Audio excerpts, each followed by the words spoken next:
Nilinaw ng Land Transportation, Franchising and Regulatory Board o LTFRB na walang mangyayaring jeepney phase-out sa mga tradisyonal na jeep sa 2024. Ito ang sinabi ni LTFRB spokesperson Celine Pialago kasunod ng pag-arangkada ng tigil pasada ng transport groups ngayong Lunes, November 20, kontra ang grupong piston sa sistema ng PUV Modernization Program ng gobyerno, kung saan pinasasamaan niya sila sa isang kooperatiba at korporasyon hanggang December 31. Mula rito ay saka sila pinabibili ng mga e-jeep na nagkakahalaga ng 2 hanggang 3 milyong piso kada isa, bagay na masyado anyang mahal upang bayaran.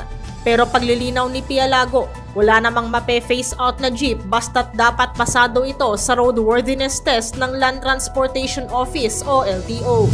Ang mga traditional jeepneys po ay makakabiyahe pa rin under PUVMT as long as papasa po sila sa roadworthiness test ng LTO. In fact po, madaming option ang ibababa ng LTFRB. Ang ating chairman po ay nakikipag-usap pa sa ilang manufacturers para naman po sa setup ng lease to own.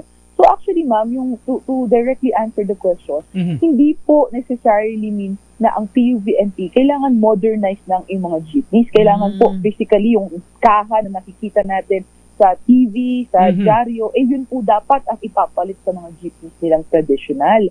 Hindi po sir, hindi po ma'am. Dapat po ang ating mga jeepneys ay papasalamat sa roadworthiness test ng LTO. Then that's it.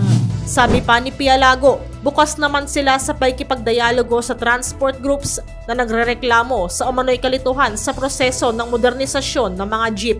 Mula sa kauna-unahan sa Pilipinas, DZRH, ito si Nico Lopez.